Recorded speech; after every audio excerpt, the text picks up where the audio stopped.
In May 1916, two men spent a single afternoon drawing lines across a map. And those lines are still killing people today. The borders of modern Iraq, Syria, Lebanon, and Jordan, borders that have defined wars, revolutions, and refugee crises for over a century, were sketched not by generals or statesmen with deep knowledge of the land, but by a British aristocrat and a French diplomat who had never lived there. How did one rushed, secret meeting reshape the entire modern Middle East? In this documentary, we will trace every broken promise, every ignored tribal boundary, and every consequence of the most consequential afternoon in modern history. For 4 centuries, the Ottoman Empire had been the undisputed master of the Middle East. From the conquest of Constantinople in 1453 to the golden age of Suleiman the Magnificent, Ottoman sultans ruled over a vast multi-ethnic world stretching from the Danube River to the Persian Gulf, from the mountains of Anatolia to the sands of North Africa. Arabic-speaking populations in Syria, Iraq, Palestine, and the Hejaz lived under the crescent flag of Istanbul, governed by a sophisticated imperial bureaucracy that, at its height, was the envy of the Western world. But by the 19th century, something had gone terribly wrong. The empire that had once laid siege to Vienna was losing ground on every frontier. Military defeats mounted. Nationalist uprisings in Greece, Serbia, and Bulgaria tore chunks from its European possessions. The treasury bled dry. By 1875, the Ottoman government was forced to declare bankruptcy, surrendering control of its finances to a council of European creditors. The man who sat on the peacock throne in Istanbul increasingly governed at the pleasure of foreign banks and foreign armies. European statesmen had a name for this slow-motion collapse. They called it the Eastern Question. What they meant, stripped of diplomatic language, was this: when the Ottoman Empire finally died, who would inherit the pieces? The answer mattered enormously. The Middle East was not simply a stretch of sand and ancient cities. It sat at the crossroads of the world. The Suez Canal, opened in 1869, had transformed the region into the jugular vein of the British Empire, the fastest route between London and India. Beneath the desert floors of Mesopotamia, geologists were beginning to suspect, lay reservoirs of a substance that would soon remake human civilization entirely: oil.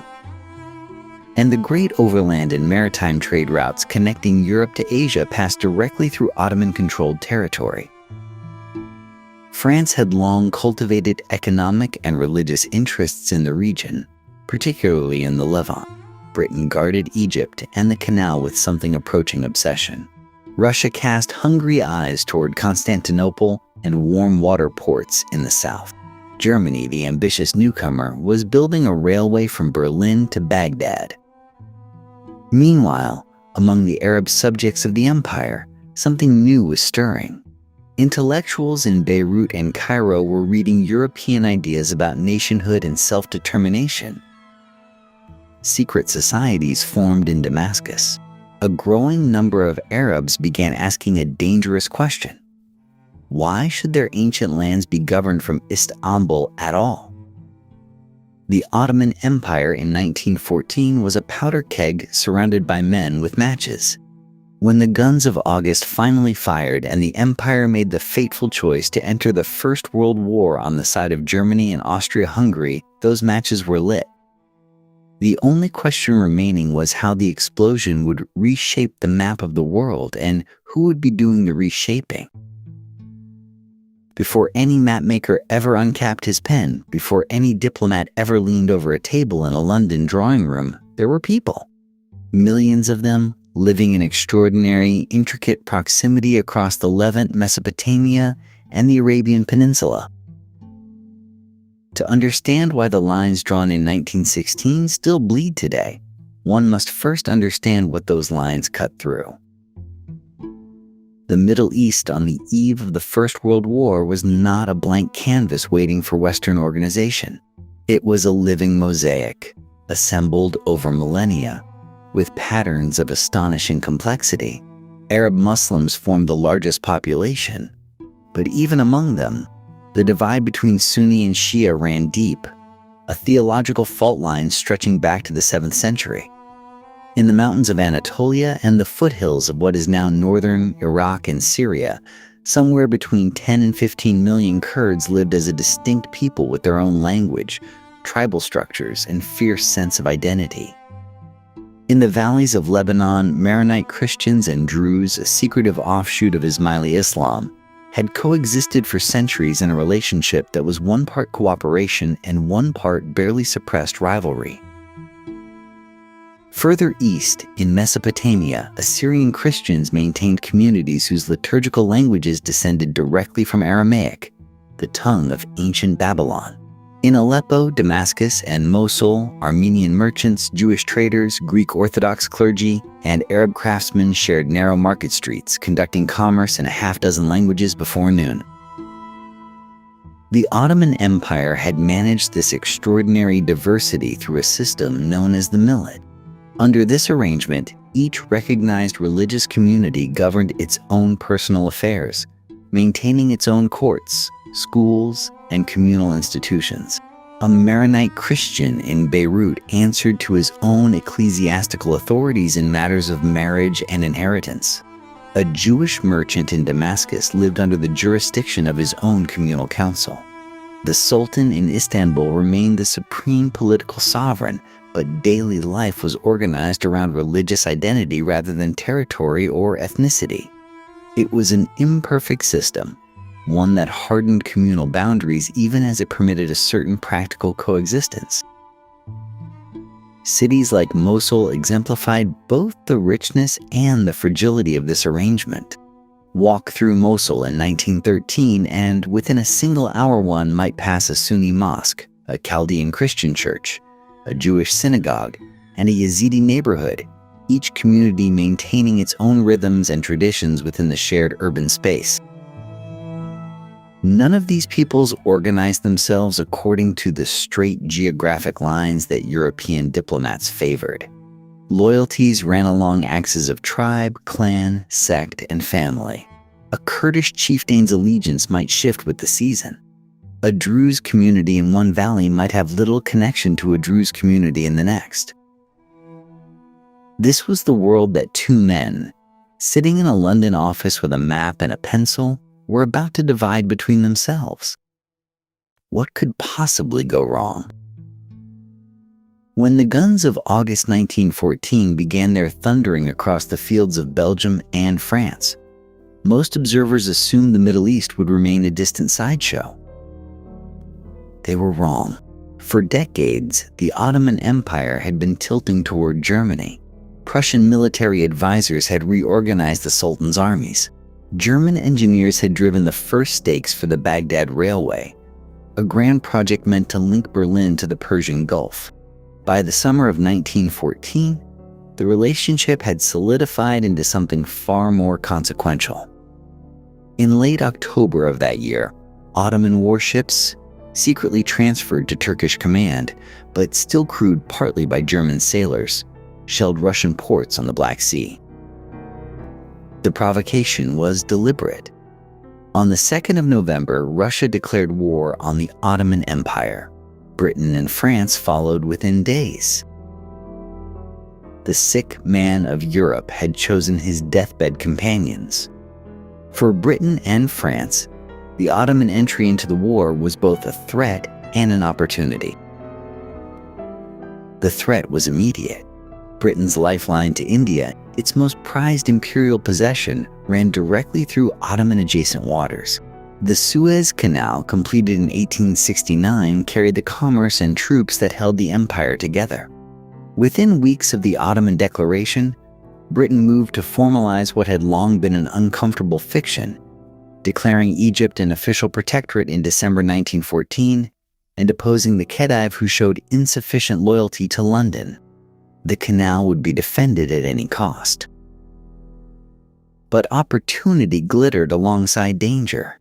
If the Ottoman Empire could be defeated or dismembered, The territories it controlled, Mesopotamia, Syria, Palestine, the Arabian Peninsula, would lie open to whoever moved fastest and planned most carefully. In the corridors of Whitehall and the Quai d'Orsay, minds began turning to questions of inheritance before the patient had actually died. The first major attempt to hasten that death came at Gallipoli. Winston Churchill, then First Lord of the Admiralty, championed the plan with characteristic boldness. A naval assault through the Dardanelles, he argued, would knock the Ottomans out of the war, relieve pressure on Russia, and open a southern supply route to Britain's eastern allies. On the 25th of April, 1915, Allied forces landed on the Rocky Peninsula under punishing fire. What followed was 9 months of unrelenting catastrophe. Australian and New Zealand troops clawed at cliffs while Ottoman defenders, directed in part by the brilliant commander Mustafa Kemal, held every ridge. By January 1916, the Allies had evacuated, leaving nearly 44,000 dead behind them. In Mesopotamia, the story grew equally grim. British and Indian forces had pushed up from the Persian Gulf, capturing Basra and advancing optimistically toward Baghdad. But ambition outran supply lines and sound judgment. In November 1915, the exhausted column was forced to retreat to the town of Kut-al Amara, where Ottoman forces surrounded them. For 147 days, nearly 13,000 soldiers endured siege conditions, surviving on horses and whatever the river provided. In April 1916, the garrison surrendered, one of the most humiliating defeats in British military history. The human cost was staggering. The strategic picture, however, was clarifying. The Middle East could not be won easily or cheaply. It would require politics as much as force, promises made to local populations, deals struck with Arab leaders who might rise against their Ottoman rulers. And it would require, above all, an agreement between Britain and France about who would ultimately control what. Two men were already preparing to have exactly that conversation. While British generals counted their dead at Gallipoli and Kut, a different kind of calculation was underway in the holy city of Mecca. There, in the Hejaz region of Western Arabia, sat a man who understood that the war had handed him something extraordinarily rare: leverage. Sharif Hussein bin Ali was no ordinary figure. As the Hashemite guardian of Mecca and Medina, the two holiest cities in Islam, he held a position of immense religious prestige stretching back to the Prophet Muhammad himself. The Ottomans had appointed him to the role in 1908, hoping he would be a compliant steward. They had miscalculated badly. Hussein was proud, ambitious, and deeply resentful of the centralizing modernizers in Istanbul who were steadily eroding the autonomy of Arab provinces. He had watched the Committee of Union and Progress, the Young Turks, strip power from traditional Arab leaders throughout the empire. He was not inclined to wait for his own turn. By the summer of 1915, Hussein had made his decision. He would deal with the British. The correspondence that followed between Hussein and Sir Henry McMahon, Britain's High Commissioner in Egypt, would become one of the most disputed exchanges in modern history. Between July 1915 and March 1916, the two men exchanged 10 letters, each probing and testing, each carefully hedged. Hussein's opening position was sweeping. He demanded British recognition of an independent Arab kingdom stretching across the entire Fertile Crescent, the Arabian Peninsula, and into parts of what are today Turkey and Iran. The Arab nation, he insisted, deserved its freedom in full. McMahon's responses were encouraging but laced with deliberate ambiguity. Britain would support Arab independence, he wrote, in regions wherein Great Britain is free to act without detriment to the interests of her ally France. Certain coastal areas of Syria were specifically excluded. but the precise boundaries of what was promised and what was withheld were left artfully, some would say cynically, unclear. Was Palestine included in the Arab kingdom? McMahon never said explicitly. The letters were crafted by men who wanted Hussein's cooperation without foreclosing their own future options. Hussein read what he wanted to read. He believed he had Britain's word that a great Arab state would rise from the ruins of Ottoman power, with his family at its head. He had good reasons to trust his own son's intelligence. Faisal, his third son, had spent time in Istanbul and Damascus, moving quietly among Arab nationalist circles. Abdullah, his second son, was politically shrewd and had already made preliminary contact with British officials in Cairo. Together, they had helped Hussein absorb the aspirations documented in what became known as the Damascus Protocol, a manifesto drawn up by Arab nationalist societies in 1915 that defined the territorial minimum any Arab leader should demand before raising arms against the Ottomans. Hussein accepted those terms as his own. He was not simply gambling for personal power. He genuinely believed he was bargaining on behalf of an Arab nation.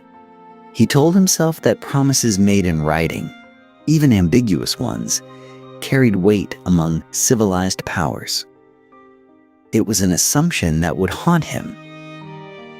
In June 1916, with correspondence concluded and British gold and weapons beginning to flow into the Hejaz, Hussein made his move.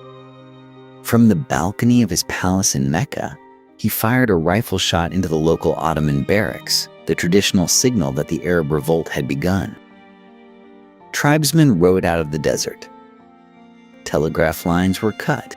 Ottoman garrisons across the Hejaz found themselves suddenly, violently under siege. The revolt was real, and it would grow into something that captured the Western imagination, not least because of a young British officer who would soon ride alongside Faisal's forces into legend. But the promises that lit its fuse were something else entirely. Even as Hussein celebrated his opening shots, two diplomats in a London office were quietly sketching lines across a map of the very land he believed had been pledged to him.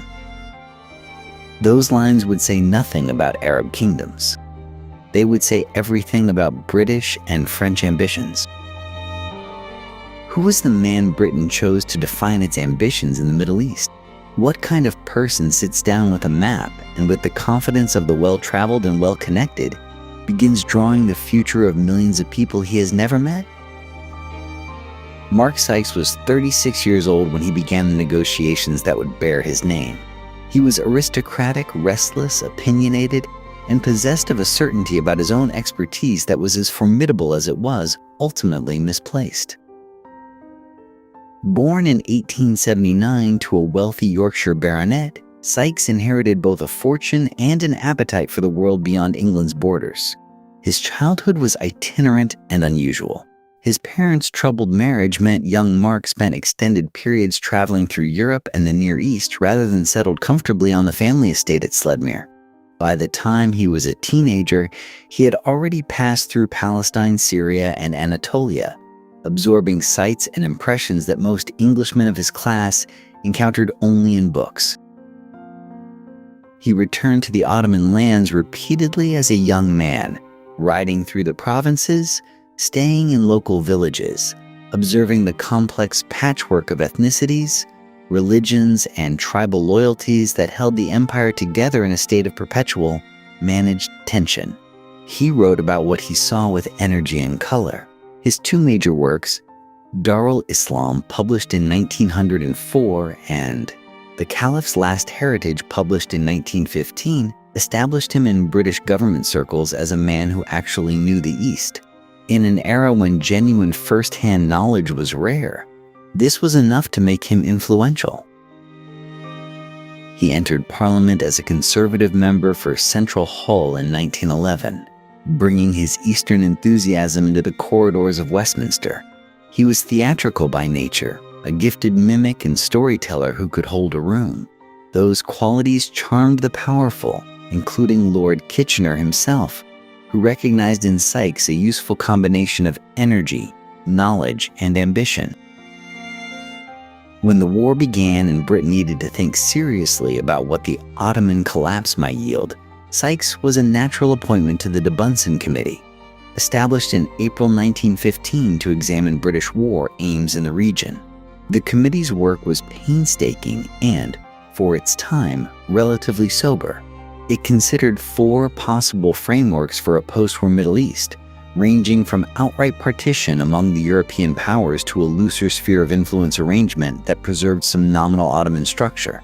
Sykes contributed forcefully, steering the committee toward the conclusion that Britain's strategic necessities were non-negotiable. Mesopotamia, with its river routes to India, must be secured. Palestine, sitting astride the approaches to the Suez Canal, could not be left to French control. A land corridor connecting these possessions was the minimum Britain required. What drove Sykes was not simple greed. He carried a genuine, if paternalistic, belief that British stewardship could modernize the Arab world, protecting its people from Ottoman misrule while weaving them into an orderly, British-aligned regional system. He imagined himself a friend to the Arabs, a man who understood them. The tragedy was that his understanding, however vivid, was a traveler's understanding. It catalogued surface impressions without fully grasping the depth of the political aspirations already stirring in Damascus, Baghdad, and Beirut.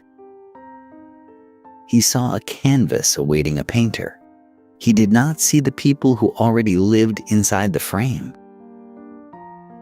By the autumn of 1915, as Hussein's revolt was being quietly encouraged with promises from Cairo, Sykes was being given a different mandate entirely. He would be Britain's negotiator, tasked with sitting down opposite a French counterpart and dividing the same territory the British had told Hussein would be his. That French counterpart was waiting in Paris, equally certain, equally ambitious, and every bit as complicated. François Georges-Picot arrived at the negotiating table carrying something heavier than a briefcase. He carried history. Where Mark Sykes drew his authority from personal experience and aristocratic confidence, Picot drew his from centuries of French engagement in the Levant.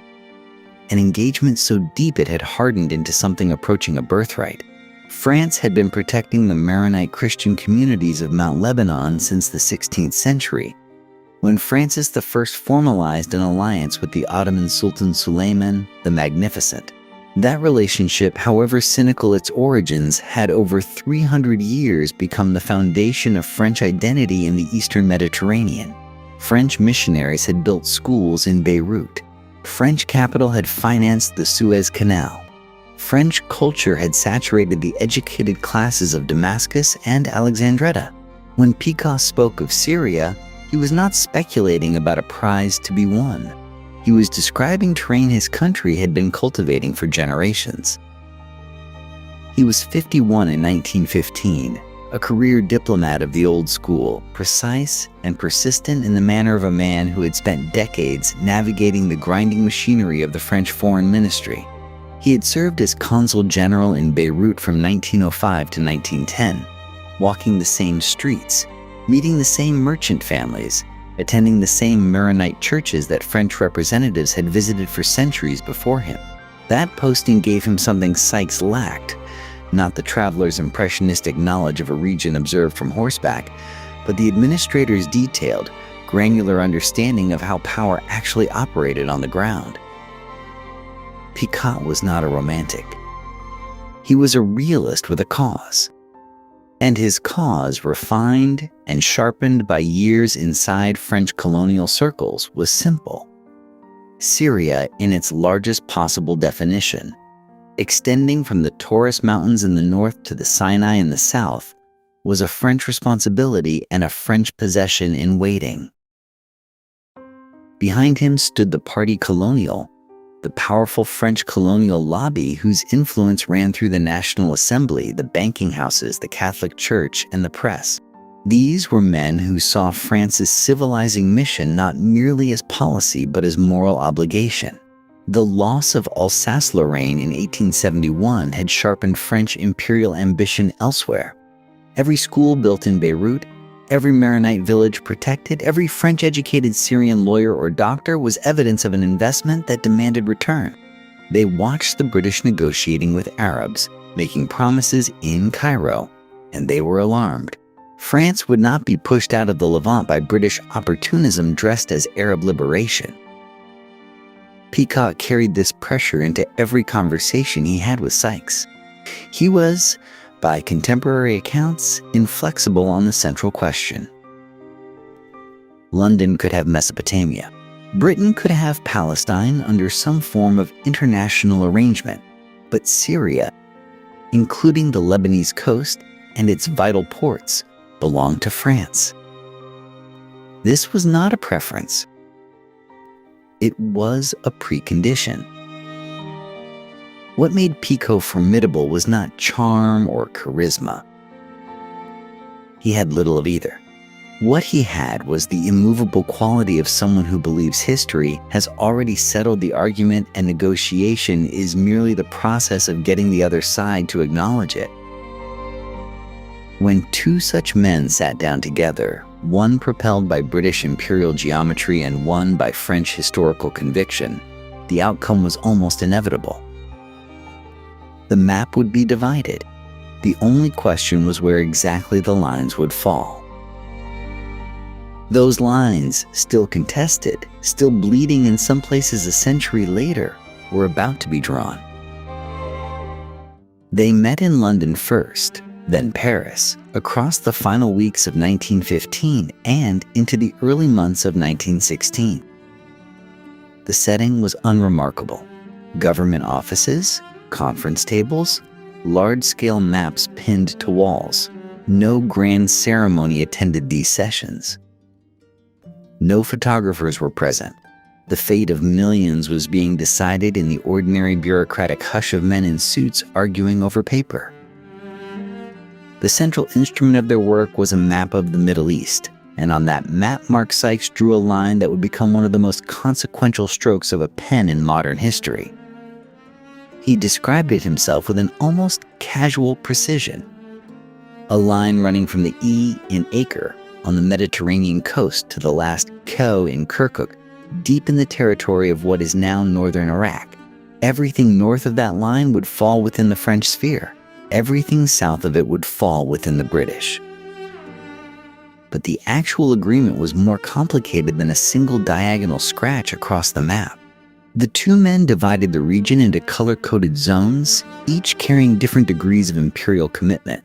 France received what was designated the Blue Zone, a band of direct control running along the Syrian and Lebanese coast, encompassing Beirut, Damascus, Aleppo, and Cilicia. Britain received the Red Zone, a territory of direct administration covering lower Mesopotamia, including Basra and Baghdad. Between these zones of direct control lay something more ambiguous.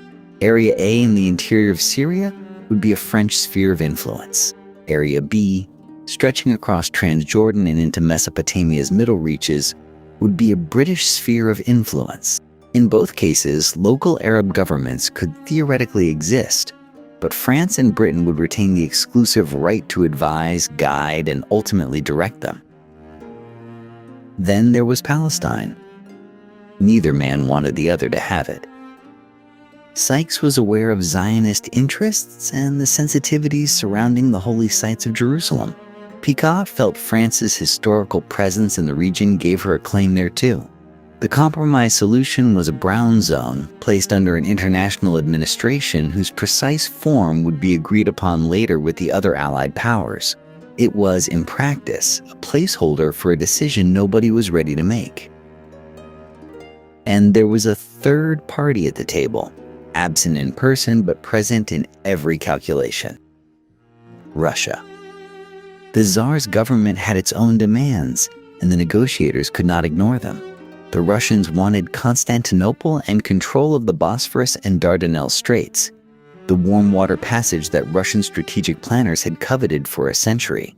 In March of 1916, Russian Foreign Minister Sergei Sazonov reached a parallel agreement with both Britain and France that acknowledged these ambitions.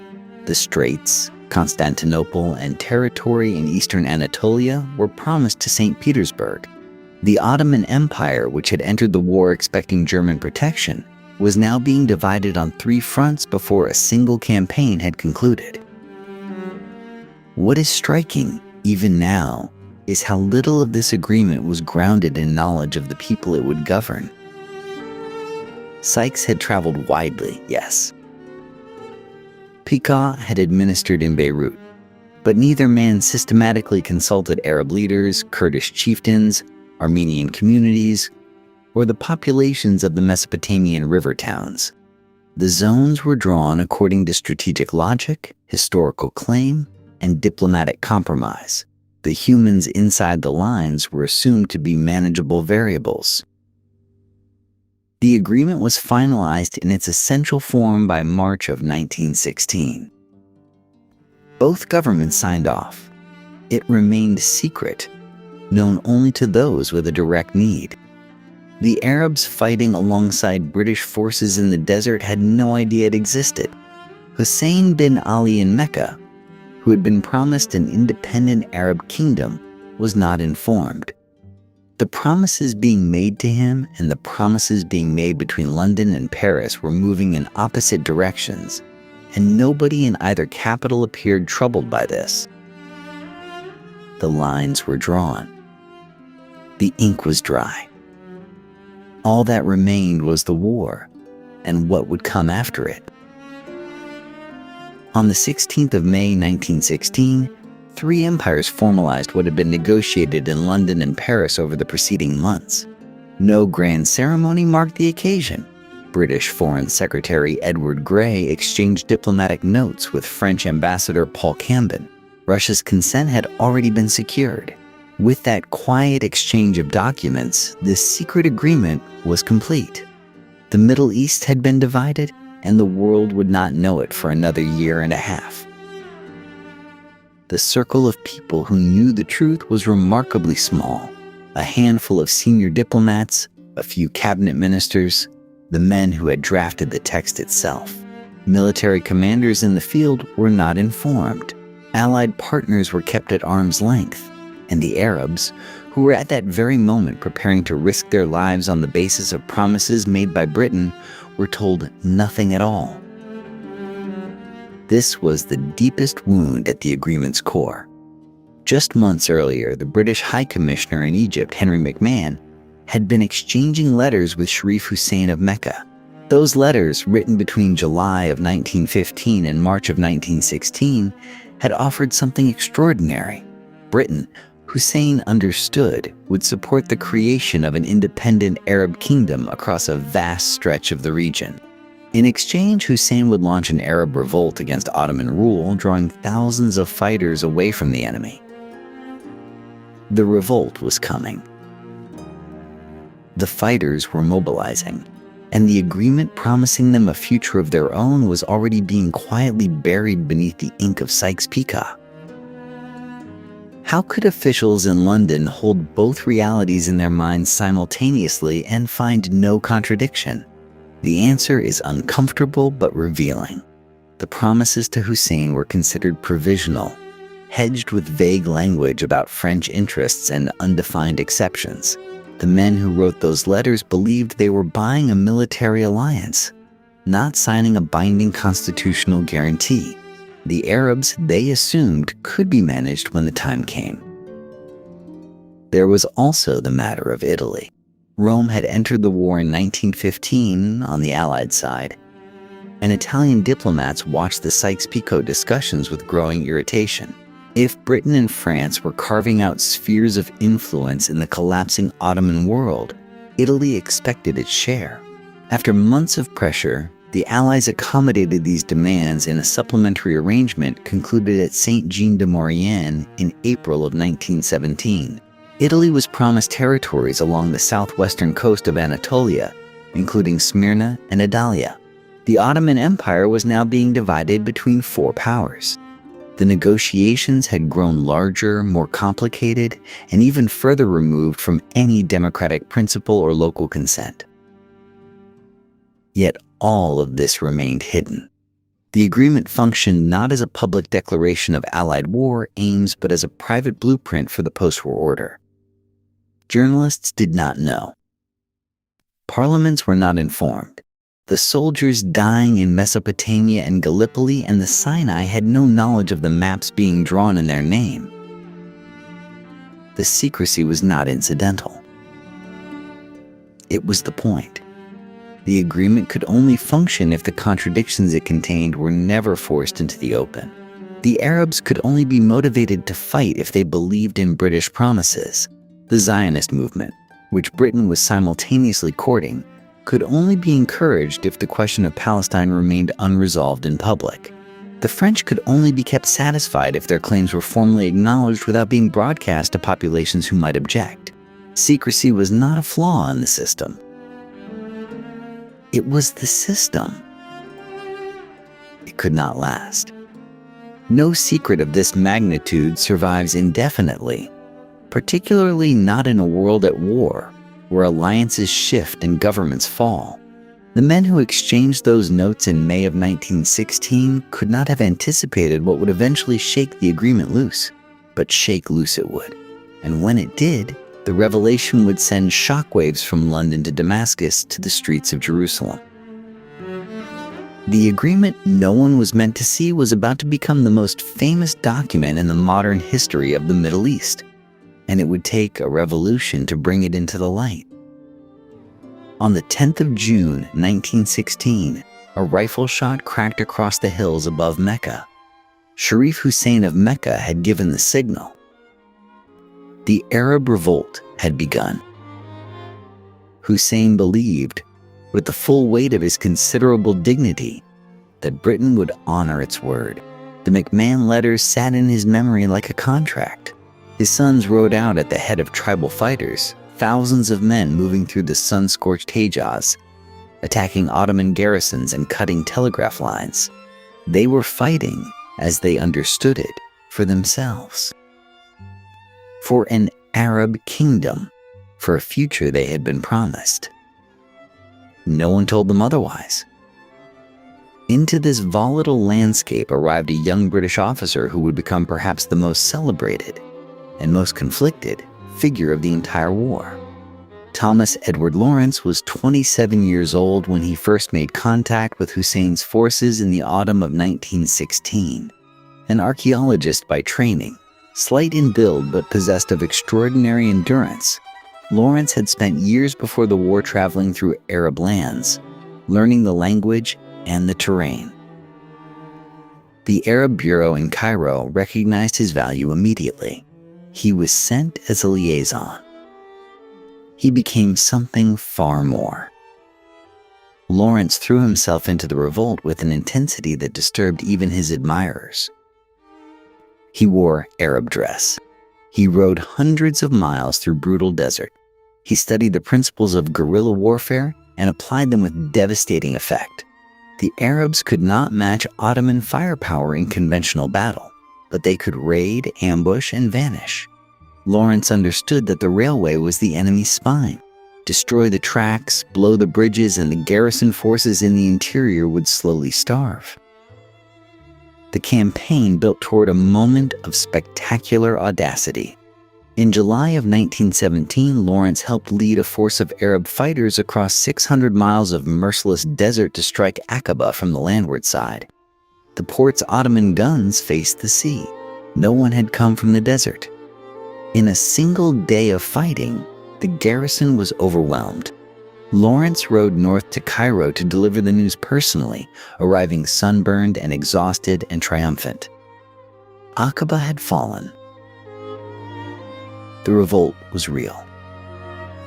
But Lawrence was carrying something heavier than victory. Somewhere in the months of riding and fighting and watching men die, he had learned about Sykes-Picot. The precise moment remains disputed, but by 1917, his letters and private writings reveal a man in growing anguish. He knew what the Arab fighters did not. He knew that the independent kingdom they were bleeding for had already been quietly assigned to spheres of British and French influence. He continued fighting. he continued encouraging the men around him to sacrifice. What choice was there? The human cost was not abstract. Thousands of Arab fighters died in the Hejaz and beyond, men from tribes who had staked their futures on a single bet. They attacked Ottoman trains and held mountain passes in temperatures that killed animals. They followed leaders they trusted, and those leaders followed promises they had received in good faith. Lawrence would later write that he had been a fraud from the beginning, offering men a vision he suspected was hollow. Whether that judgment was accurate or simply the product of guilt is a question historians still debate. What is not debatable is the gap between what the Arabs were told and what had already been decided. The revolt swept northward through 1917 and into 1918, drawing ever closer to Damascus. The fighters moved through the desert with the certainty of men approaching their inheritance. That inheritance, as the world was about to discover, had already been divided and signed away. The secret could not hold much longer. While Arab fighters were dying in the desert, believing in the promise of an independent Arab kingdom, the British government was preparing to make another promise to someone else about the same land. The Zionist movement had been building quietly for decades. Theodor Herzl had articulated the dream in 1897, a Jewish homeland, a place of refuge and identity for people scattered across centuries of diaspora. But dreams require political leverage, and by the early years of the war, that leverage arrived in the form of a remarkable chemist from Manchester named Chaim Weizmann. Weizmann was brilliant, patient, and extraordinarily persuasive. He had already done Britain an enormous practical favor, developing a new process for producing acetone, essential for manufacturing artillery shells. That contribution opened doors. Weizmann walked through them. For years, he worked the corridors of Whitehall with quiet persistence, building relationships with cabinet ministers, making arguments, waiting. He wanted something specific, not merely sympathy for Jewish aspirations. He wanted it in writing. By the autumn of 1917, he had nearly reached his goal. On the 2nd of November 1917, Foreign Secretary Arthur James Balfour sent a letter to Walter Rothschild, a leading figure in the British Jewish community. The letter was short, barely 100 words. It stated that the British government viewed with favor the establishment in Palestine of a national home for the Jewish people, and would use its best endeavors to facilitate that object. It also included a careful qualification. Nothing should be done to prejudice the civil and religious rights of existing non-Jewish communities in Palestine. Those communities represented roughly 90% of Palestine's population at the time. The contradictions were immediate and glaring. Palestine sat within the territory that Hussein had been led to believe would form part of an Arab kingdom. It also fell within the French sphere of influence under the Sykes-Picot Agreement, though Britain had been maneuvering for years to assert practical control over the region. Now there was a third commitment, layered on top of the other two, each one seemingly unaware of the others. Why did the British do it? The strategic calculations were unsentimental. Russia in 1917 was collapsing into revolution, and British officials feared that Russian Jews might encourage the new government to exit the war. Equally, the United States had just entered the conflict, and influential American Jewish communities might be moved to support the Allied cause more actively if Britain demonstrated its sympathy for Zionist goals. Palestine was the currency being spent to purchase goodwill in two capitals simultaneously. There was also a simpler calculation about territory. A Jewish homeland under British patronage would provide a reason for Britain to maintain a presence in Palestine, sitting at the eastern edge of the Suez Canal and the overland route to India. Sentiment and strategy as so often in the history of the British Empire, arrived at the same destination together. Weizmann had his letter. He knew it was imprecise. He knew the phrase national home fell short of a state, but he also knew it was a foundation, a formal declaration from the world's most powerful empire that Jewish aspirations in Palestine were legitimate. In the desert, the Arab fighters knew nothing of this. Neither did most of the world. The promises had now multiplied beyond any possibility of simultaneous fulfillment. Britain had effectively committed Palestine to French influence, to Arab sovereignty, and to Jewish national aspirations, all within the span of roughly 2 years. The reckoning lay ahead. And it was coming quickly. The war was entering its final year, and the armies were closing in on Damascus. The promises were multiplying, but soon someone was going to start reading them aloud. On the 7th of November 1917, 5 days after the Balfour Declaration was signed, Lenin's Bolsheviks seized power in Petrograd. Within weeks, the new revolutionary government did something no government in wartime had ever done. They opened the Tsarist Foreign Ministry archives and began publishing what they found there. What they found was extraordinary. The Bolsheviks had no interest in protecting the secrets of the old imperial order. Their revolution was built on exposing the corrupt arrangements of kings and diplomats. The Sykes-Picot Agreement, with its clinical carving of the Arab world between two European empires, was precisely the kind of document they wanted the world to see. In late November, the full text appeared in Izvestia, the official Bolshevik newspaper. Within days, the Manchester Guardian reprinted it for British readers. The secret was out.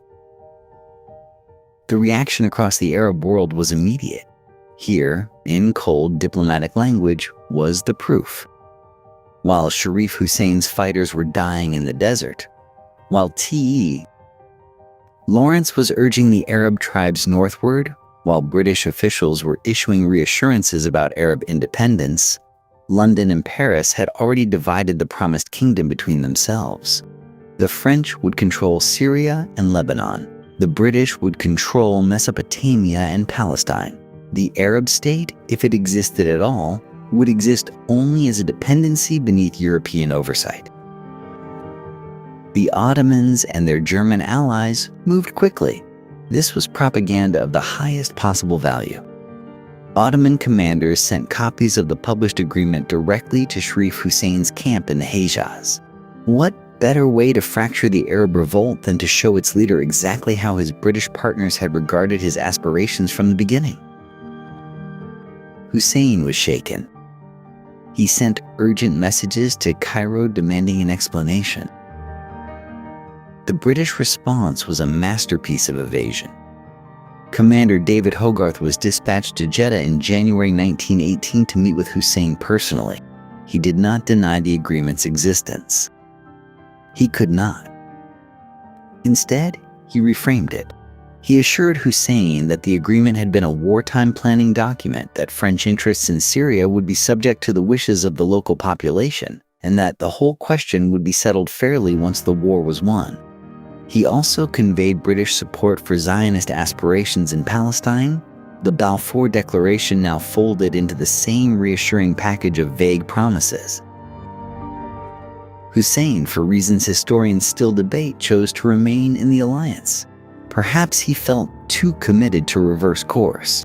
Perhaps he trusted that British power, once victorious, would still serve his interests. Perhaps he simply had no better option. But the damage was not so easily contained. Across the region, the leak had done its work. Arab nationalists in Syria and Lebanon now read Sykes-Picot not as a wartime contingency but as a statement of intent. Anti-British sentiment deepened in ways that would not disappear when the war ended. The architecture of broken faith was visible to anyone who cared to look. The British had spent 3 years making contradictory promises to survive a catastrophic war. They had promised the French a sphere of influence, the Arabs a kingdom, and the Zionists a homeland. Now, with the Bolsheviks acting as unwilling auditors, the ledger was open for inspection. The war itself was nearly over. The armies were moving. Damascus was within reach, and the men who had drawn lines on maps in London offices were about to discover that lines on maps eventually become borders in the ground, and borders in the ground become grievances passed down through generations. By the autumn of 1918, 4 years of slaughter had finally tipped the balance.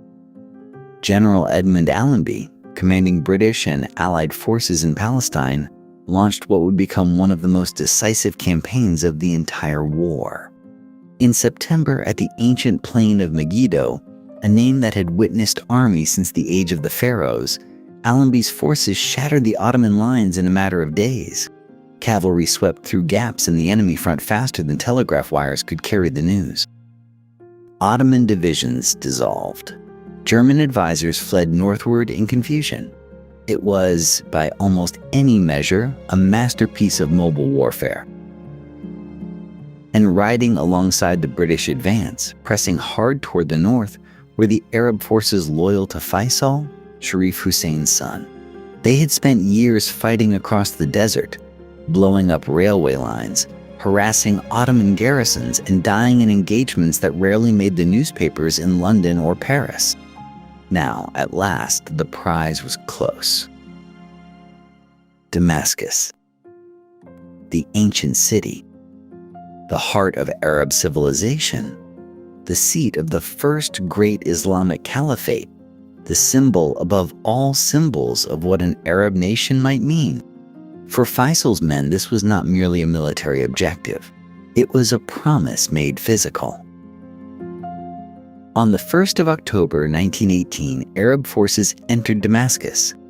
The moment, by all accounts, was unlike anything those who witnessed it had experienced before. Crowds poured into the streets. The green, white, and black of the Arab flag rose above the city. Men who had marched across hundreds of miles of desert wept openly. Lawrence of Arabia, riding with the Arab column, later described the scene with characteristic intensity. The city erupted. Church bells and calls to prayer mixed in the air above the ancient streets. Something that had seemed impossible, an Arab future in an Arab capital, felt suddenly, achingly real. Faisal moved quickly. He established an Arab government in Damascus, appointing ministers, organizing administration, doing everything a man building a new nation would do. He sent messages to the Allied powers asserting Syrian independence. He believed, or perhaps forced himself to believe, that the momentum of victory would carry him through. It would not. The machinery working against him had been running for years. Even as Arab flags flew over Damascus, French officials were pressing London on their rights under arrangements already made. Allenby himself arrived in the city and delivered the news with military bluntness. France would control the Syrian interior. French liaison officers would supervise Arab governance. The promises of the Arab revolt were, in the fine print that Faisal was only now fully reading, subordinate to decisions made in a London office 3 years earlier. 3 weeks after the fall of Damascus, on the 30th of October, the Armistice of Mudros formally ended the war between the Allies and the Ottoman Empire. The empire that had held the Arab world for 4 centuries was finished. The Sultan's authority crumbled across territory stretching from Anatolia to Arabia. The map was suddenly, terrifyingly blank. Into that blankness, the Europeans moved with purpose.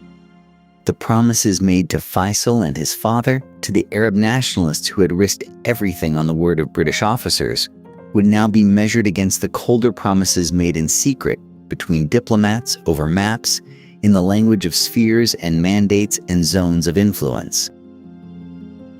The war was over. The fighting had stopped. But for the Arab world, something else was just beginning. The lines drawn in that London office were about to be pressed into the ground, border post by border post, and the men who had raised their flag over Damascus were about to learn exactly what those lines had always meant. Paris, January 1919. The greatest gathering of statesmen the world had ever seen descended on the French capital to remake a shattered world. 52 nations sent delegations. The hotels overflowed. The corridors of the Quai d'Orsay hummed with whispered negotiations in a dozen languages. And somewhere in that vast machinery of diplomacy, a young Arab prince arrived with a plea that most of the powerful men in that city had already decided to ignore. Faisal ibn Hussein appeared before the Supreme Council of the Peace Conference on the 6th of February. He wore his desert robes. He spoke through a translator. He asked for something that, on the surface, seemed entirely reasonable. The Arab peoples, he argued, had fought and bled alongside the Allies. They had been promised independence. They deserved a nation. He was not wrong, but he was speaking into a room where the decisions had largely been made before anyone sat down. Woodrow Wilson had arrived in Europe carrying the most idealistic diplomatic vision of the age. His 14 points, announced to Congress in January 1918, included a principle that set hearts racing across every colonized territory on Earth. Self-determination. The idea that people should choose their own governments, write their own destinies. Wilson was greeted in Paris as something close to a messiah. Crowds lined the streets for miles. But self-determination, as the European powers quickly made clear, was a principle with invisible boundaries. It applied in practice to the peoples of Europe. For Arabs, Africans, Asians, the concept required what British and French diplomats called, with breathtaking condescension, a period of tutelage. These peoples were not yet ready. The argument ran to govern themselves. The mechanism invented to manage this contradiction was the League of Nations mandate system. Territories stripped from the defeated Ottoman and German empires would not become colonies officially. They would become mandates, administered by advanced nations on behalf of the League until the inhabitants could stand on their own feet. The language was progressive. The reality was indistinguishable from annexation. Wilson, weakened by compromise and illness, failed to stop it. To his credit, Wilson did push for something remarkable. In the summer of 1919, an American commission led by Henry King and Charles Crane traveled through Syria and Palestine to actually ask the people what they wanted. The King-Crane Commission conducted interviews across the region. The findings were unambiguous. An overwhelming majority opposed French control of Syria. A majority opposed unlimited Jewish immigration to Palestine. The report recommended a single Syrian state under Faisal's leadership with American or British oversight if any foreign supervision proved necessary. The report was suppressed. France refused to receive it. Britain showed no interest in its conclusions. Wilson fell gravely ill and lost his political grip entirely. The King-Crane findings sat in a filing cabinet, unpublished, for 3 years. They represented perhaps the only genuine attempt at the Paris Peace Conference to honor the principle of self-determination in the Arab world, and they were buried without ceremony. What emerged instead was a carve-up wearing the costume of internationalism. Britain received mandates over Palestine, Transjordan, and Mesopotamia. France received Syria and Lebanon. The borders followed the logic of imperial convenience far more than geography, ethnicity, or the wishes of the people living within them. Faisal left Paris without what he had come for. The promises made in desert campaigns, sealed with handshakes and letters, had dissolved in the precise language of legal instruments drawn up by men who had never crossed those sands. The lines of Sykes-Picot were not yet fully drawn on the ground. That work was still to come, in a conference room in a British hill station, where the final borders of the modern Middle East would be negotiated in a manner almost as casual as the original agreement itself. The Italian Riviera in April is a place of extraordinary beauty. The bougainvillea blooms along the clifftops. The Mediterranean shimmers below, and in 1920, the town of San Remo hosted a conference that would seal the fate of millions of people who would never see that coastline. The Allied Supreme Council gathered on the 19th of April. Britain, France, Italy, and Japan arranged themselves around the negotiating table while the world outside barely noticed. The Paris Peace Conference had consumed headlines for months. San Remo produced barely a ripple in the international press. Yet what happened in those rooms was, in many ways, more consequential than anything agreed in Paris. In the space of days, the map was settled. France received the mandate for Syria and Lebanon. Britain received the mandate for Mesopotamia and Palestine. The language was that of the League of Nations, careful and civilized. The reality was that two European powers had divided an ancient region between themselves, just as Sykes and Picot had sketched in secret 4 years earlier. The vision drawn in a London office had become international law. Faisal was still in Damascus when the news arrived. He had, in the months since Paris, attempted to build something genuine. A constitutional government, a Syrian Arab kingdom, proclaimed by a national congress in March of 1920. For a brief, fragile moment, Arab self-governance seemed possible. The proclamation was partly a gamble, an attempt to force the great powers to recognize a reality on the ground. Instead, it only hardened French resolve.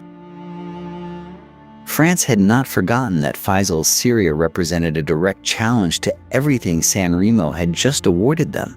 General Henri Gouraud, commanding French forces in Lebanon, issued an ultimatum in July. Faisal must accept the French mandate unconditionally. He must disband his army. He must submit. Faisal, facing impossible odds, agreed. But one of his ministers, Defense Minister Yusuf al-Azma, refused to stand aside. With a small, poorly equipped force, al-Azma led Syrian soldiers to meet the advancing French army at Maslin Pass on the 24th of July, 1920. The battle lasted only a few hours. The French forces were overwhelming. Al-Azma died on the field. His soldiers scattered. By the 25th of July, French troops entered Damascus. Gouraud reportedly visited the tomb of Saladin, the great Muslim warrior who had driven the Crusaders from Jerusalem 7 centuries earlier. Standing before the tomb, he is said to have declared, "Saladin, we have returned." Whether the words were spoken exactly as recorded matters less than what they reveal about French intentions. This was not trusteeship. This was triumph. Faisal was expelled from the country he had briefly governed. Arab self-rule in Syria was extinguished. It would not return for decades. Britain, meanwhile, was assembling its own mandates with rather less military drama but no less consequence. In Mesopotamia, the 3 former Ottoman provinces of Mosul, Baghdad, and Basra were consolidated into a single entity that would become Iraq. The problem was immediately apparent. These 3 provinces had never formed a single political unit. They contained Arab Sunnis, Arab Shia, and Kurds in uneasy proximity, with ancient rivalries and competing loyalties.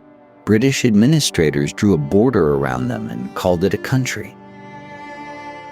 Palestine presented a different complexity, one shaped by the Balfour Declaration and the competing promises made to Zionist and Arab leaders alike. Britain now held official responsibility for a territory where 2 peoples held profound and irreconcilable claims to the same land. The mandates were now established facts. Lines on maps had become lines on the ground, enforced by soldiers and administered by foreign bureaucrats who spoke different languages than the people they governed. Faisal himself would not disappear from the story.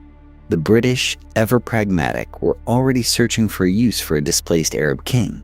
They had a brand new country in desperate need of a ruler, and an insurrection burning in the Iraqi desert that made the question of governance suddenly very urgent indeed.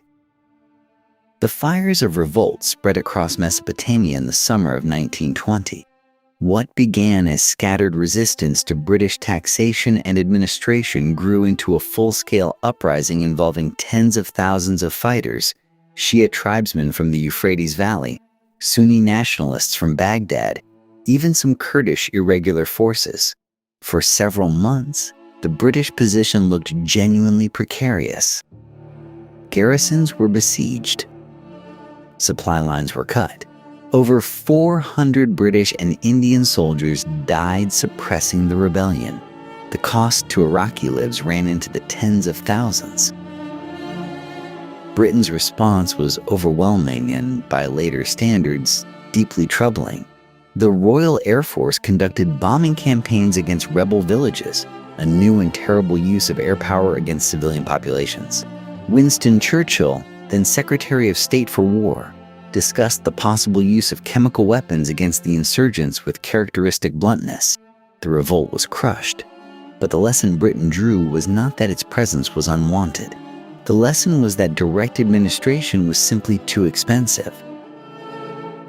Something had to change.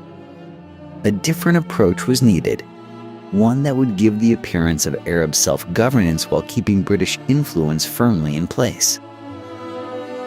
That was the purpose of the Cairo Conference of March 1921. Churchill gathered 40 or so British officials in the Egyptian capital and spent 10 days reshaping the entire Middle East with the confidence of men arranging furniture in someone else's house. Churchill himself later called the assembled group a gathering of experts, though almost every decision they made would generate instability lasting generations. The solution for Iraq was elegant in its cynicism. Install a king. Give him a throne, a flag, and a cabinet. Let him absorb the friction of governing an ungovernable territory while British advisors retained real authority over oil, foreign policy, and defense. The king they chose was Faisal, recently expelled from Damascus and conveniently available.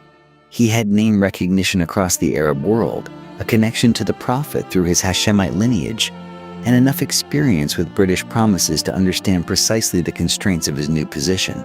He arrived in Iraq in June of 1921, a country he had never governed and barely knew. What followed was a plebiscite so thoroughly managed as to verge on theater. Iraqi voters were asked to approve Faisal as their king. The official result showed 96% in favor.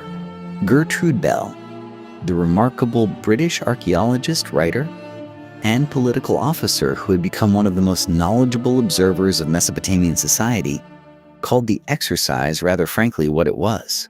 She wrote of the coronation with a mixture of pride and unease, having herself helped engineer it. Bell genuinely loved Iraq and its people with a depth that few of her colleagues shared. She drew provincial boundaries, advised on tribal politics, and helped establish the Iraqi Museum. She became known as the uncrowned queen of Iraq. But even her considerable knowledge could not resolve the fundamental problem she helped create. That problem was structural and, in retrospect, almost impossible to overcome. The borders Bell and her colleagues drew enclosed communities whose loyalties ran to tribe, sect, and family rather than to any shared national identity. The Arab Shia majority in the south had little reason to trust a Sunni king installed by Christian foreigners. The Kurds in the north had been promised their own state at the Paris Conference and instead received inclusion in someone else's. The Sunni Arab minority, smallest in number, found themselves positioned as the administrative class, a legacy of Ottoman preference that British rule simply perpetuated. Iraq was declared a state before it was ever a nation. Faisal was a perceptive man. He understood the fragility of what he had been given. He would spend his reign attempting to build genuine loyalty across those dividing lines, navigating between British control and Arab nationalist aspirations.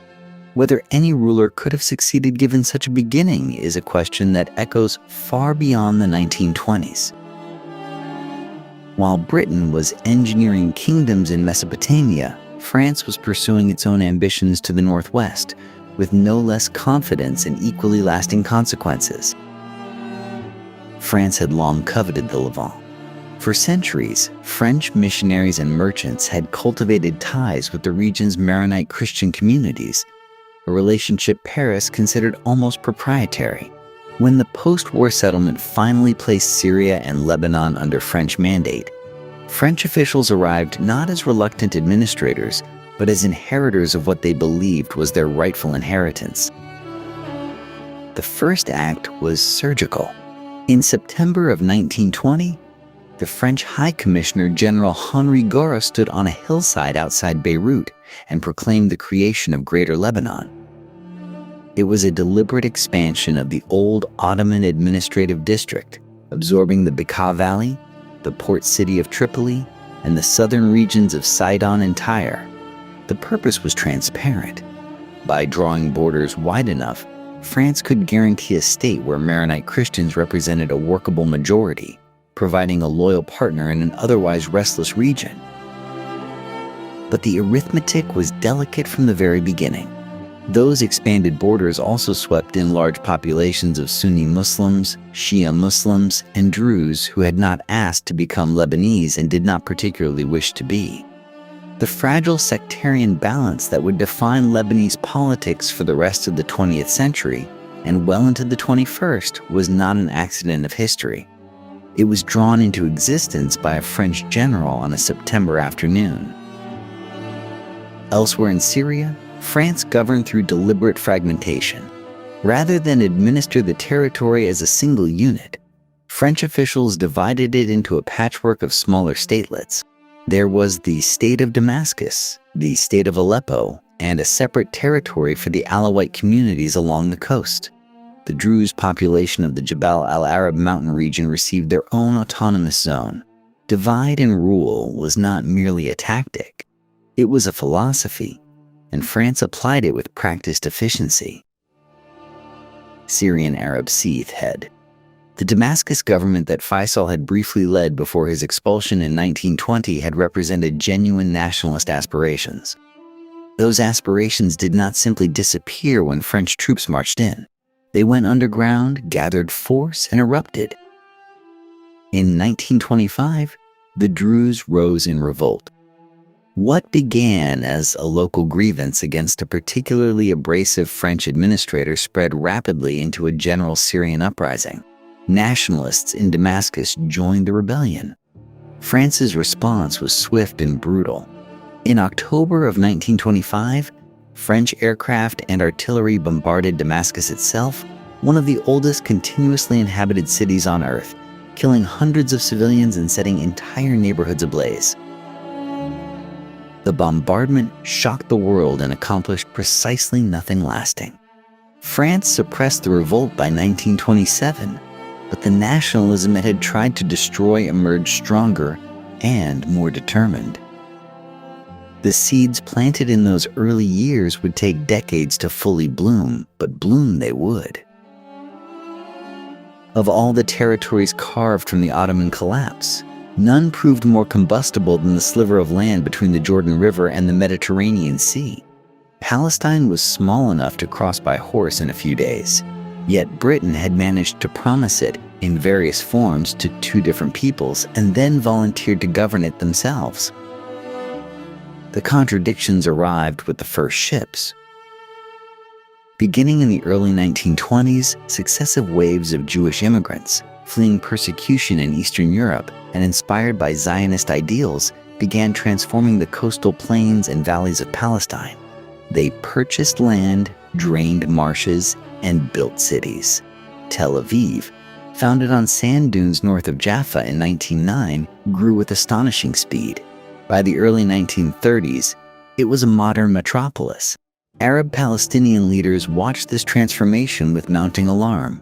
The demographic arithmetic was shifting beneath their feet, and they knew it. What began as economic anxiety hardened into open hostility. In August of 1929, a dispute over Jewish prayer rights at the Western Wall in Jerusalem ignited violence across the territory. Riots spread from the Holy City to Hebron, where a Jewish community had lived peacefully among Arab neighbors for generations. Over 2 days, Arab mobs killed 67 Jewish residents. The Hebron massacre sent shockwaves through both communities, shattering any lingering belief that coexistence could simply be assumed. British forces, caught badly unprepared, struggled to restore order. The question hung in the air afterward: whose country was this, and who exactly were the British governing it for? No event answered that question more urgently than the Arab Revolt, which erupted in April of 1936 and would not be fully suppressed until 1939. It was the largest sustained uprising the Arab world had yet directed against the British Empire, fueled equally by rage at continued Jewish immigration, anger at land purchases that displaced Arab tenant farmers, and sheer frustration at British administrators who seemed to offer sympathy without resolution. Arab fighters attacked Jewish settlements, sabotaged railways, and ambushed British patrols. Britain responded with considerable force, deploying tens of thousands of troops, demolishing houses in suspected rebel villages, and, controversially, arming and training Jewish defense units that would later form the backbone of Israeli military institutions. By the time the revolt collapsed, around 5,000 Arabs, 400 Jews, and several hundred British soldiers were dead.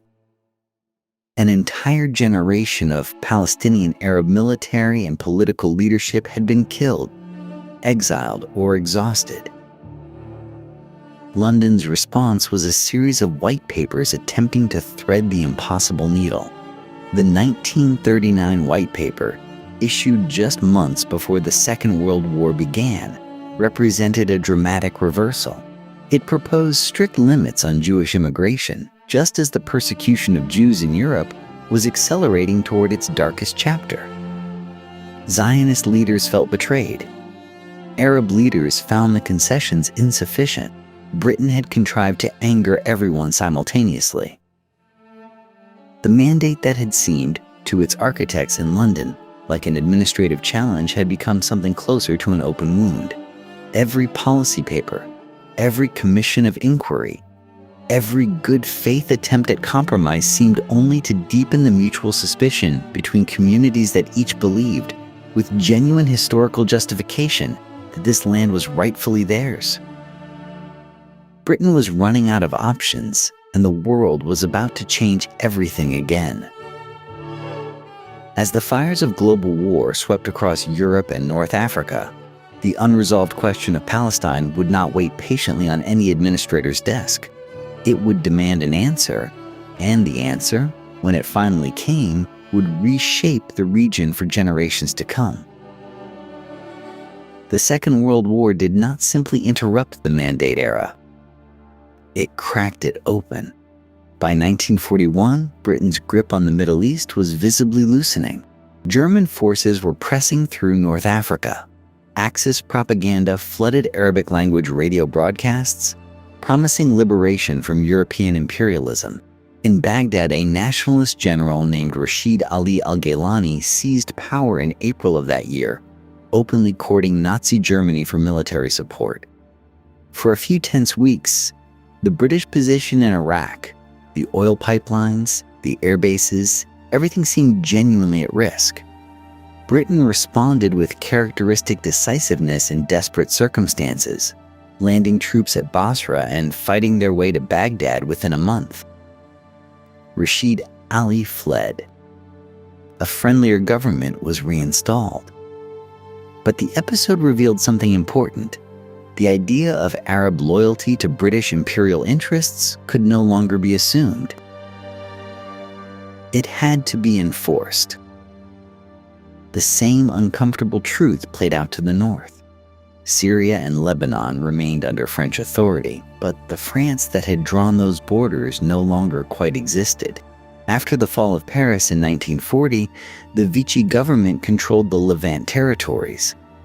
In June of 1941, British and Free French forces invaded, fighting fellow Frenchmen through the heat of a Syrian summer.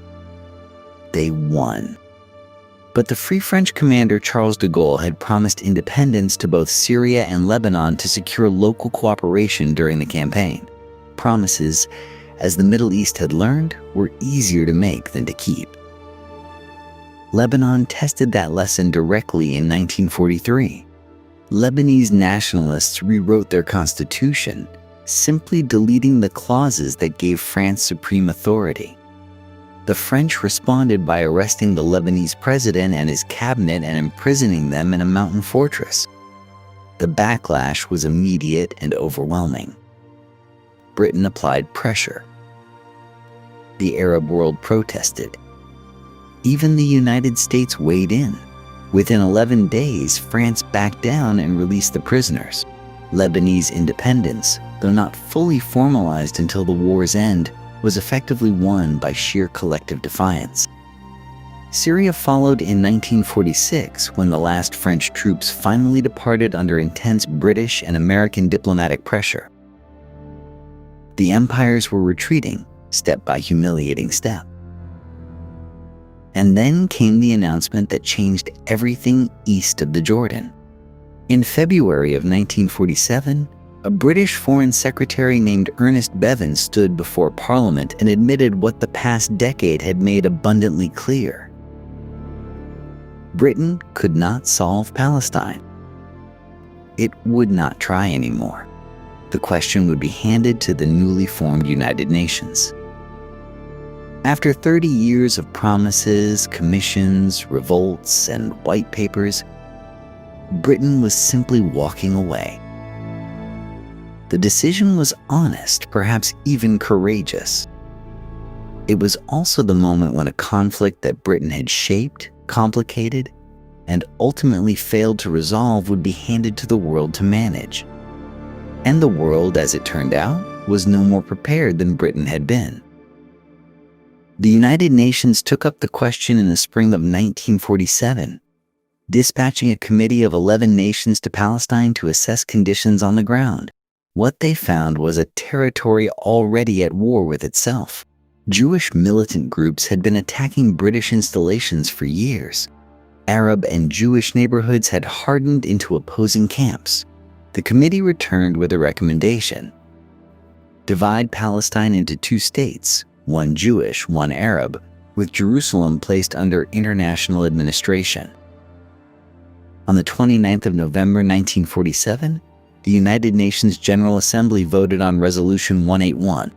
33 nations voted in favor, 13 against, 10 abstained. The proposed partition awarded roughly 56% of mandatory Palestine to a Jewish state and 43% to an Arab one, despite Jews comprising roughly 1/3 of the population at the time. The Arab world rejected the plan immediately and completely. Within hours of the vote, violence across Palestine accelerated from tension into something approaching open warfare. Britain had announced it would withdraw by May of 1948. As that deadline approached, fighting intensified. Jewish forces, organized under the Haganah and supplementary militias, began operations to secure territory allocated to the Jewish state, and in several cases beyond it. Arab villages were emptied in the fighting, some through direct military assault, some through psychological pressure, some as inhabitants fled in anticipation of violence. On the 14th of May, 1948, hours before the British mandate formally expired, David Ben-Gurion stood in Tel Aviv and read Israel's Declaration of Independence to a crowded hall beneath a portrait of Theodor Herzl. The United States recognized the new state within 11 minutes. The Soviet Union followed days later.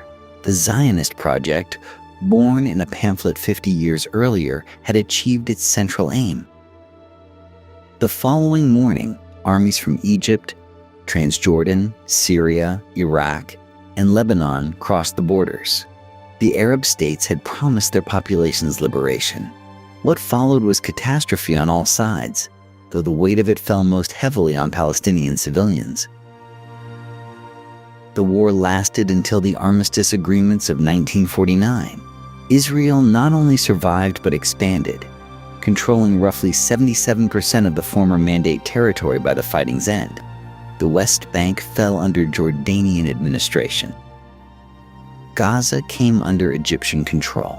The Palestinian Arab state envisioned by the United Nations partition plan never materialized at all. And then there were the refugees. Approximately 700,000 Palestinians fled or were expelled during the war, a displacement Palestinians call the Nakba, the Arabic word for catastrophe. They streamed into Gaza, the West Bank, Jordan, Lebanon, and Syria, settling into camps that were supposed to be temporary. 75 years later, those camps still exist. The descendants of those refugees number in the millions. The failure of the Arab army sent shockwaves through every capital from Cairo to Damascus. Governments fell. Officers who had been humiliated on the battlefield began plotting in barracks. The political order that Britain and France had constructed across the Middle East, propped up by monarchs and ministers willing to cooperate with Western powers, was suddenly exposed as hollow. Revolutionary nationalism was coming. The lines drawn in a London dining room in 1916 had promised order. What they ultimately produced through 3 decades of broken promises, competing claims, and imperial retreat was a wound that the modern world has never fully managed to close. Palestine in 1948 was not an accident. It was the compounding of every ambiguity, every contradiction, and every expedient compromise that had accumulated since Sykes and Picot bent over their map. The humiliation of 1949 did not simply wound Arab governments. It destroyed them. Syria fell first. In March of that year, barely weeks after the armistice, an army colonel named Husni al-Zaim seized power in Damascus in the early morning hours. It was the first military coup in modern Arab history. Al-Zaim lasted only 4 months before another officer shot him. That officer lasted another 4 months. Syria cycled through governments like a nation trying on coats, searching for something that fit. Between 1949 and 1970, the country endured more than 20 changes of government, most of them violent. The borders drawn by French cartographers had produced a state, but not a nation. Iraq's reckoning came later, and more dramatically. On the 14th of July, 1958, soldiers loyal to General Abd al-Karim Qasim surrounded the royal palace in Baghdad. King Faisal II, barely 23 years old, was shot in the courtyard. His body and those of other members of the Hashemite family were dragged through the streets.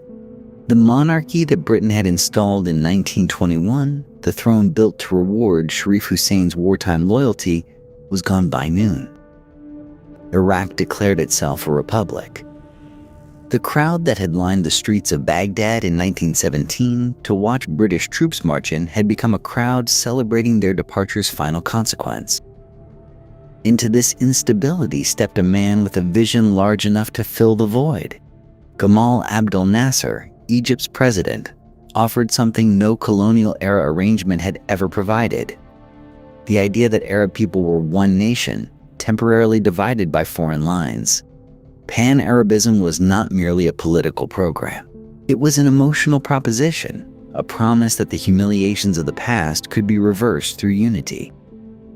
In February of 1958, Egypt and Syria merged into a single state, the United Arab Republic. Crowds celebrated in Cairo and Damascus. For a brief moment, it seemed possible. It lasted 3 years. Syrian officers resented Egyptian dominance. Egyptian bureaucrats ran the union as a province. In September of 1961, a Syrian coup dissolved the experiment. Pan-Arabism never recovered its momentum. Watching all of this with intense interest were two superpowers who saw the Middle East not as a collection of human societies but as a strategic chessboard. The United States backed monarchies and moderate governments to secure oil and contain Soviet influence. Moscow armed nationalist movements and Republican regimes in return. Each intervention reinforced the other's paranoia. Every coup became a proxy contest. Out of this turbulence, two political movements found their footing. The Ba'ath Party, founded on the twin ambitions of Arab unity and socialist transformation, gained power in Syria and Iraq. It promised to transcend the colonial borders by building something new within them. What it actually built would take decades to fully reveal. The Age of Kings was ending. The Age of Strongmen was just beginning. The Ba'ath Party came to power promising transformation. What it delivered was control. In November of 1970, General Hafez al-Assad seized Syria's government in a bloodless coup he called the Corrective Movement. Assad was a calculating man from the Alawite minority, a heterodox Islamic sect that represented perhaps 12% of Syria's population. For centuries, Alawites had lived in the mountainous coastal regions, poor and marginalized by Sunni majorities. Now one of their own sat in Damascus. Assad understood the colonial geometry he had inherited. Syria's borders enclosed Sunnis, Alawites, Druze, Kurds, and Christians in a state designed by French administrators who cared more about balance of power than human geography. The only way to hold it together, Assad concluded, was through the security apparatus. He placed Alawite loyalists throughout the military and intelligence services. Dissent was met with imprisonment. Organized opposition was met with something worse. When the Muslim Brotherhood rose against him in the city of Hama in February of 1982, Assad sent his brother Rifat and thousands of troops to flatten entire neighborhoods. Between 10,000 and 40,000 people died. The precise number was never established, because no independent observers were permitted to count. Across the border in Iraq, Saddam Hussein had completed his own consolidation of power in 1979. He, too, inherited an impossible map. Iraq's population was roughly 60% Shia Arab, 20% Sunni Arab, and 20% Kurdish, three communities with overlapping grievances and competing ambitions, all pressed inside borders drawn in London offices. Saddam's solution was the same as Assad's, only louder. The Shia majority was kept from political power by a Sunni-dominated security state. The Kurds, who had dreamed of their own nation since before the French and British ever met, were suppressed with particular ferocity.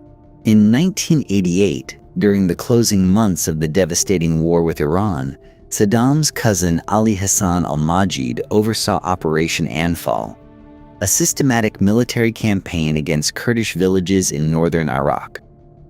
Somewhere between 50,000 and 100,000 Kurds were killed. On the 16th of March 1988, the town of Halabja was struck with chemical weapons, killing an estimated 5,000 civilians in a single afternoon. Children died in the streets where they had been playing.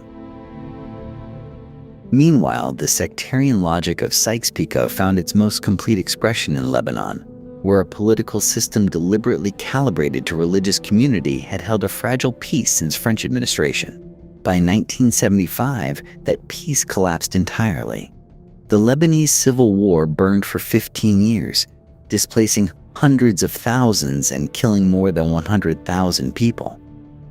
A country built on acknowledged sectarian division had finally divided.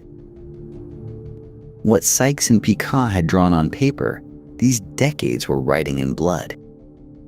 And the lines themselves remained unchanged. By the summer of 1990, Saddam Hussein needed money. The war against Iran had bled Iraq dry, leaving debts of nearly $90 billion and an economy in free fall. His solution was characteristically brutal. On the 2nd of August 1990, 100,000 Iraqi troops poured across the border into Kuwait, the small, oil-rich emirate to the south. Saddam called it a reunification. He claimed Kuwait was rightfully Iraq's 19th province, a historical argument that conveniently ignored the fact that Kuwait's borders, like Iraq's own, had been drawn by British administrators in the 1920s. The world reacted with unusual unity. A coalition of 35 nations, assembled under American leadership, drove Iraqi forces out of Kuwait in 42 days of combat during early 1991. The liberation was swift. What came next was something else entirely. As Iraqi forces retreated in disarray, something extraordinary happened. The Shia Muslims of southern Iraq rose up. The Kurds of the north followed. For a few weeks in March of 1991, it looked as though the brittle structure Saddam had built might finally crack open. The uprising spread across 14 of Iraq's 18 provinces. Then, the coalition stopped.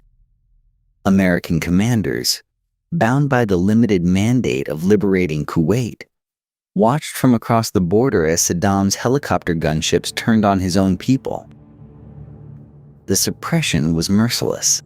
Republican Guard units massacred Shia fighters and civilians alike in the marshlands of the south. In the north, Kurdish villages emptied as refugees fled toward the Turkish and Iranian borders in freezing winter conditions. An estimated 50,000 to 100,000 people died. The fault lines Sykes-Picot had buried were now fully exposed.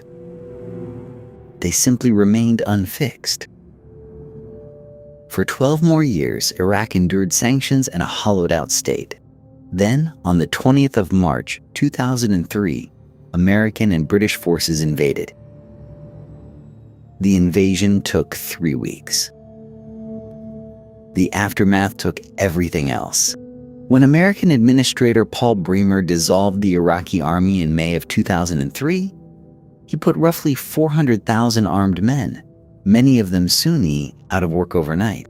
The decision effectively dismantled the institutional skeleton of the Iraqi state. What filled the vacuum was sectarian fury. By 2006, Iraq was in civil war. Shia militias and Sunni insurgent groups fought for neighborhoods, cities, and ultimately the shape of the country itself. Into this chaos came Abu Musab al-Zarqawi and the organization that would become Al-Qaeda in Iraq, deliberately targeting Shia civilians to provoke exactly the sectarian bloodletting that followed. The state the British had assembled from 3 Ottoman provinces in 1920 was coming undone. Sykes and Picot had imagined lines on a map could contain peoples. What those lines had actually done was compress them, and now, a century later, the pressure was finally finding its release. The question of who would fill the ruins was still being answered. What began as a street vendor's act of desperation became the spark for a regional earthquake. On the 17th of December 2010, a young Tunisian man named Mohamed Bouazizi set himself on fire outside a government building after police confiscated his fruit cart. Within weeks, the footage had spread across the Arab world on mobile phones and social media platforms. Within months, governments that had seemed permanent were collapsing. The Arab Spring moved fast and raised extraordinary hopes. Tunisia's dictator fled in January of 2011. Egypt's Hosni Mubarak, in power for 30 years, resigned in February. For a brief, electric moment, it seemed as though the frozen political order of the Middle East, itself a product of those century-old colonial arrangements, might simply thaw. Syria proved to be where the thaw became a flood. When protesters took to the streets of Daraa in March of 2011, President Bashar al-Assad's response was bullets. What began as demonstrations became an armed insurgency. Then a full civil war, then something barely comprehensible. By 2013, Syria had fractured into a patchwork of competing armed factions. Government forces, the Free Syrian Army, Kurdish militias, Islamist brigades, and dozens of smaller groups. The state did not merely weaken. It physically dissolved, neighborhood by neighborhood, leaving millions of civilians trapped between armed factions with no allegiance to them at all. Into that void stepped an organization that had been watching Iraq burn for a decade and drawing its own conclusions. On the 29th of June, 2014, a man named Abu Bakr al-Baghdadi stood inside the Great Mosque of al-Nuri in Mosul, Iraq, and declared the establishment of an Islamic caliphate spanning territory across both Iraq and Syria. The Islamic State in Iraq and Syria, known as ISIS, had seized a swath of land larger than the United Kingdom, home to roughly 8 million people. The symbolism was deliberate and precise. ISIS propaganda explicitly celebrated the destruction of the Sykes-Picot borders, releasing a video titled "The End of Sykes-Picot," showing fighters bulldozing the earthen berm that marked the Iraq-Syria frontier. The names of 2 dead diplomats had become, a century later, a rallying cry and a target. Yet other forces were also redrawing the map, more quietly. In northern Syria and northern Iraq, Kurdish militias seized the opportunity of collapsing central authority to consolidate control of territory they had long claimed as their own. By 2015, the Kurdish regional government in Iraq governed a de facto state, and Syrian Kurdish forces controlled a contiguous belt of territory along the Turkish border. The borders had not merely been challenged from above by a self-declared caliphate. They were being renegotiated from below by people who had never accepted them. The human cost of all this political disintegration was staggering. By 2015, Syria alone had produced more than 4 million registered refugees, with millions more internally displaced. Families crossed the Mediterranean in rubber dinghies. Children drowned within sight of European beaches. The photograph of 3-year-old Alan Kurdi, face down in the sand on a Turkish shore in September of 2015, circulated around the world as a single unbearable image of what state collapse actually means for ordinary people. The lines drawn in an afternoon in 1916 had promised order. What they had delivered a century on was this. Whether those lines could ever be redrawn legitimately and by whom remained the defining question hanging over the entire region. Mark Sykes died in Paris in February of 1919, cut down by the great influenza pandemic at just 39 years old. He never saw the full shape of what he had helped create. François Georges-Picot outlived him by more than 3 decades, dying quietly in Paris in 1951, aged 80. Neither man lived to see the wars, the refugee columns, the burning cities that would eventually be attributed, rightly or wrongly, to their afternoon's work. This is the central irony of the Sykes-Picot myth. 2 men became synonymous with a century of suffering, yet the agreement they signed was modified almost immediately. Overridden by the mandates of 1920, overtaken by the competing promises Britain had already made to the Hashemites and to the Zionist movement. Historians have argued for decades that Sykes-Picot as actually implemented bore little resemblance to Sykes-Picot as originally drawn. The straight lines were adjusted. The zones were reorganized. The agreement was, in the technical sense, superseded before it could fully take effect. And yet the name endures. It endures because it captures something true even if the details are complicated. It names the moment when outside powers decided that the Middle East's future was theirs to arrange, its people's identities theirs to sort, its communities theirs to govern through intermediaries chosen for European convenience rather than local legitimacy. Whether the specific borders were Sykes' fault or someone else's matters less than what the borders represented. Today, Lebanon remains paralyzed by a confessional political system designed under French mandate rule to balance communities that France itself had deliberately cultivated as separate. Iraq continues to negotiate the uneasy relationship between Baghdad and Erbil, between Arab and Kurd, Sunni and Shia. Palestine remains the unresolved wound at the center of the entire inheritance, a promise made to one people overlapping catastrophically with a homeland denied to another. Syria has been rebuilt in rubble, its population scattered across a dozen countries. Can new governance heal what old borders damaged? Some scholars argue yes, that the borders themselves are not the primary obstacle, that functional institutions and inclusive politics could make almost any map workable.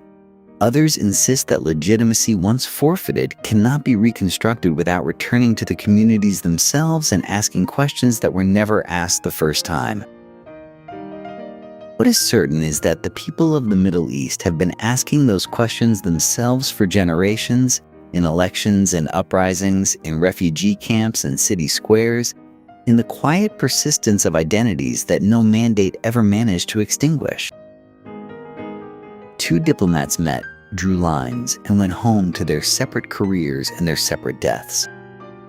The lines remained. The people living inside them remained too, inheriting borders they did not choose, building lives that the maps never predicted, and continuing stubbornly to imagine futures that no 19th century diplomat ever thought to draw. That afternoon in 1916 has not ended. Perhaps it never will. The lines drawn in 1916 still shape every headline, every border crossing, every conflict bearing a name the two diplomats never lived to hear. Subscribe for more histories that explain the world we inherited.